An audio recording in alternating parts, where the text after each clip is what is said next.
はい、キリオです。いつもご視聴ありがとうございます。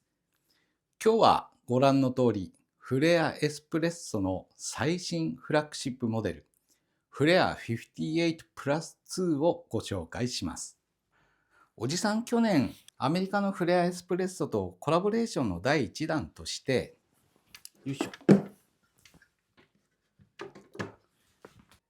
このフレアネオフレックスのね、2024年のワールドリローンチの際に、世界で何人かな、7、8人の中でおじさんも選んでもらって、ショート動画を作成しました。で、今回、その第2弾として、フラッグシップモデルのフレア58プラス2をコラボレーションすることになりました。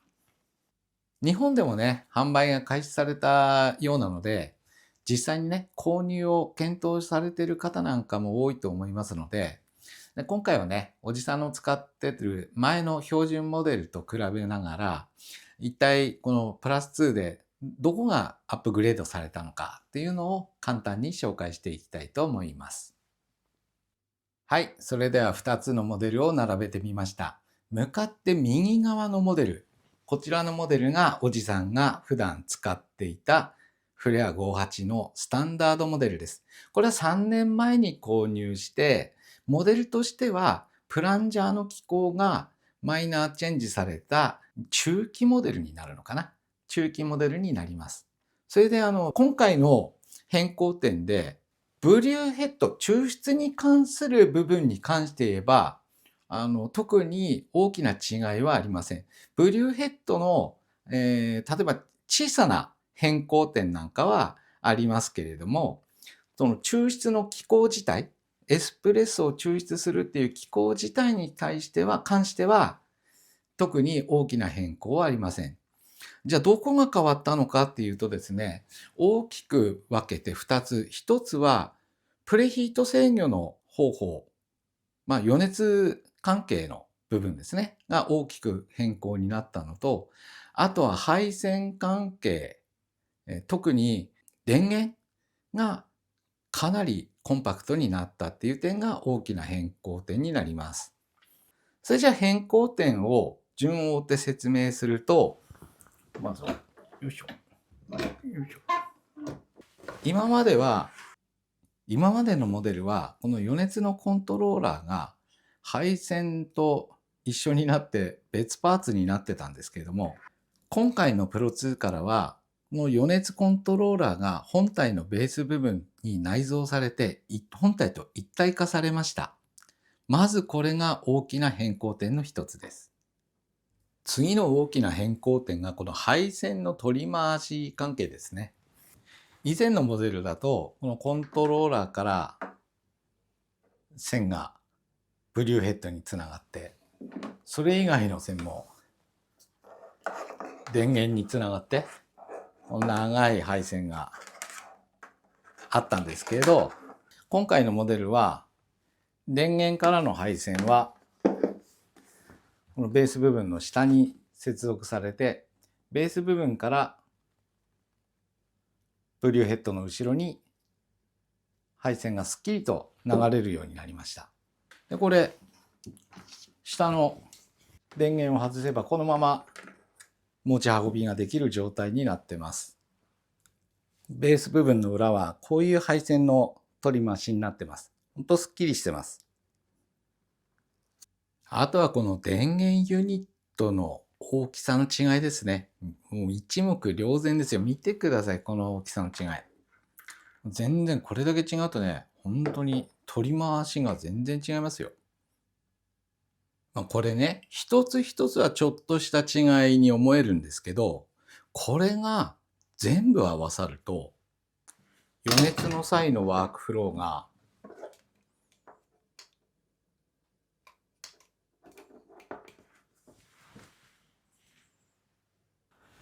違うマシンのように精錬されます。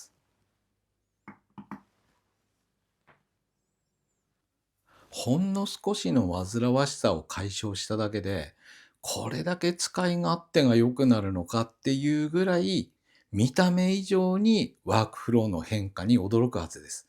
で、これが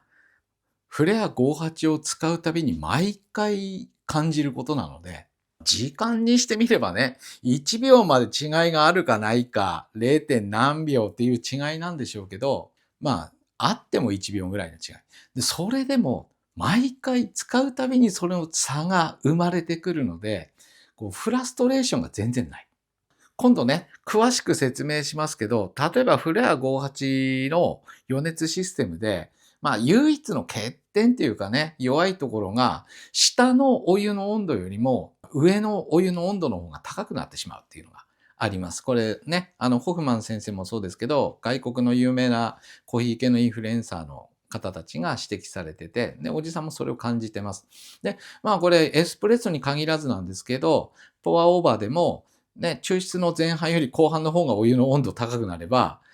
要はね、旨味成分よりも塩味とか苦味の成分が強く出るところで抽出効率が上がっちゃうことになるので、味を下げてしまうことになってしまう。だから、おじさんなんかはお湯を注いだら、抽出を開始する前にもう、再加熱しないように、コントローラーの電源をオフにしてるんですけど、そのオフにするのもいちいち手を伸ばさなきゃいけないのが、もうこれすぐ目の前にあるんで、お湯を注ぎながら電源を切ることもできるっていう、もう全然使い勝手が違うんですよ。なので、これから、フレア58、今購入検討されている方がいるんであれば、まあ、おじさんは新しいこのプラス2の方を断然お勧めします。っていうかね、多分ね、それでその他の細かい違いを説明していくと、まずは圧力ゲージが違います。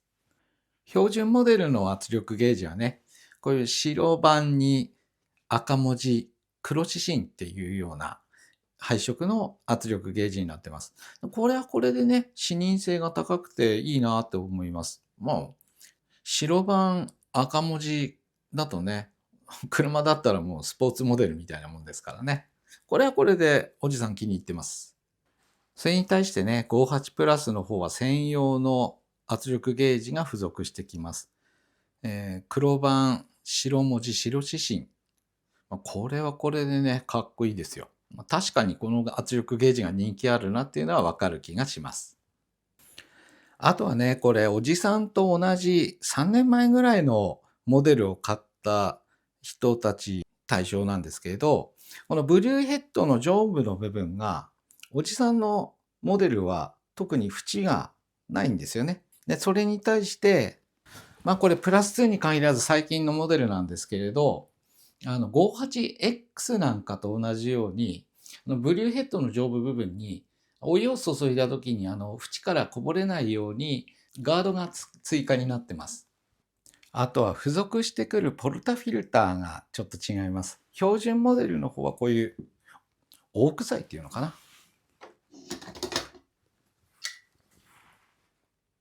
こういったポルタフィルターが付属してきます。で、フィルターバスケットも標準モデルの方は、おじさんの時はこういう低流量バスケットが付属してきました。パックスクリーンもこういう通常のタイプのパックスクリーンですね。それに対して58プラス2の方は、こういったウォルナットハンドルのポルタフィルターが付属してきます。でフィルターバスケットも、よいしょ、低流量バスケットに加えて、もう一つ高流量バスケットも付属してきます。パックスクリーンも新しい薄網タイプの掃除が楽なパックスクリーンが付属してきます。あとはこのショットミラーですよね、可動式の。これはね、思ってた以上に便利でした。おじさん、ノームコアのショットミラーを置いて使ってたんですけれど、標準タイプの場合は。これはね、思ってた以上にこのショットミラーは便利でした。で、このショットミラーね、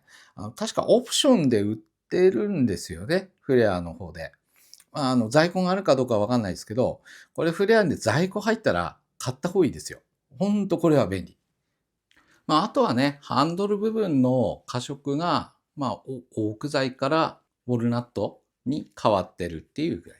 ここはね、味に直接関係するわけじゃないですからね。好みの問題です。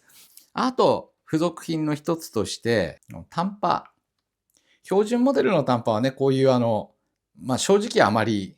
いいとは言えない形の使いやすいとは言えないですけどね、タンパが付属してきます。それに対して58プラスの方は、これね、ウォルナットハンドルのパームタンパーが付属してきます。見た目ちょっとかっこいいなって思いますよ。58mm サイズの結構かっこいいタンパーが付属してきます。12月の19日におじさんのところに届いたばかりなので、まずは取り急ぎ違いよっていうだけの動画を今日アップしてみました。58プラス2をね、使っての抽出動画なんかは、年を明けてからおいおいやっていこうかなと思います。せっかくね、新しいフラッグシップモデルを送ってもらったので、58、他のね、アルカイドなんかもありますけど、58なんかを使ってね、ちょっとシリーズもので何かエスプレッソの抽出の、ミニ情報みたいなシリーズをやれたらいいかななんて今考えてました。フレア58プラス2に関する質問等がありましたら、コメント欄の方にお気軽にご記入ください。答えられる範囲でお答えさせていただきます。それとね、これおじさん、アメリカのフレアエスプレッソ本社から提供されているもので、残念ながら、割引コードがありません。これに関しては。フレアエスプレッソジャパンさんの方からいただいたわけではないので、これ全然関係ないので、申し訳ないんですけれど、これに関しては、割引コードがないので、日本で購入される方は、日本の、総代理店の方から直接ご購入ください。それでは今回の動画は以上になります。最後までご視聴ありがとうございました。また次の動画でお会いしましょう。